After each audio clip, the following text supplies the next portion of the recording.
Welcome back, Sword Secret Agent trainees. Today we continue your training as you work towards earning your Sword Secret Agent badge. And today we're going to continue our look at different types of governments. You're going to need a couple things from your Top Secret Agent packet. We're going to continue to work on your notes chart here. Again, we'll eventually glue this into your notebook. Okay, and we'll also take a look at your keywords page. All right. Again, this is also in the small textbook, the World Studies book, on page 82 and 83. Okay, last time we focused on the difference between two types of government systems, authoritarian and democratic, around this big idea. Who's got the power? Who has the power to make decisions, make laws, write laws, enforce laws? And that's the distinguishing characteristic between these governments. In authoritarian governments, the people do not elect their own leaders. They don't have elections. They may have a king or a dictator who makes the decisions for them. While in a democracy, a democratic type of government, again, it's government by the people. Democracy.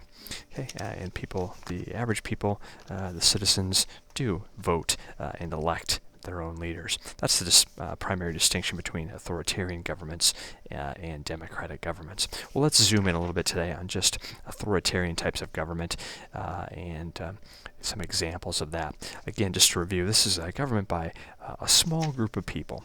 The power is in the hands of a small group of people. And the average citizens, the people, have very few rights, and there certainly are no elections. Okay, well, we can break that down a little bit further. There's two different types of authoritarian governments: absolute monarchies and then dictatorships and oligarchies. Okay, let's take a look at those separately and do some examples. Okay, absolute monarchies are characterized by a king or a queen, some royal family who runs the country. And generally they inherit the power, they inherit the throne, usually passed down through their family. Oldest son, for example, and that royal family has complete authority and power within that country. For example, we know one example right here in our own neighborhood. We live in Saudi Arabia, and there's the King Abdullah of Saudi Arabia. There's an example of a royal family, an absolute monarch. Also, there's the King of Qatar. There we go. And remember from your Southeast Asia map, Brunei, this is the Sultan of Brunei, an example of an absolute monarch. Okay. Let's take a look at the other kind of authoritarian government, dictatorship or oligarchy. What's the difference between those two things? A dictator is one person, has the power or authority. An oligarchy is a small group of people, has the power. And generally they seized power. They didn't inherit the power generally. They seized power, took over the power within the country.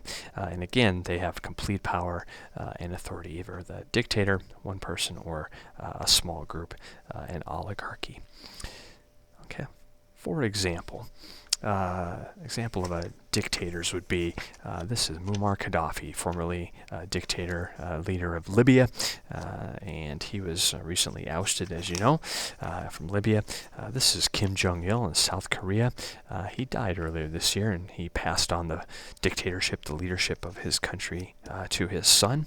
And this is Fidel Castro of Cuba. He's been dictator and leader of Cuba since the late 1950s, early 1960s. He's been the dictator of Cuba. How about examples of oligarchies, a small group of people who are in charge of the country? China is an example where the Communist Party has been running China since 1949. You must be a member of the Communist Party in order to be in leadership, to be in the government, and that party runs the country. That group of people runs the country, makes the political decisions in China. Another example of an oligarchy would be, this is Myanmar. This is the generals, the leaders of the military in Myanmar, and they ruled Myanmar from 1962 until just recently. Myanmar was run as a military oligarchy. However, just earlier this year, within the last couple of months, Myanmar's held democratic elections. They have elected some government leaders, including Aung San Suu Kyi, who was a democratic activist for many years in Myanmar. And so they may be changing over to a new type of government system. And they even have a new flag. This is the new flag of Myanmar to sort of celebrate this new type of government. So again, two types of authoritarian governments, absolute monarchies. That would be the example of the king or a royal family running the country, something like here in Saudi Arabia, or dictatorships, oligarchies. We have maybe the military running the government, or a dictator.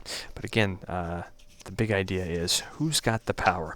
And in authoritarian governments, it's not the people. There are no elections. It is the power is in the hands of a small group of people.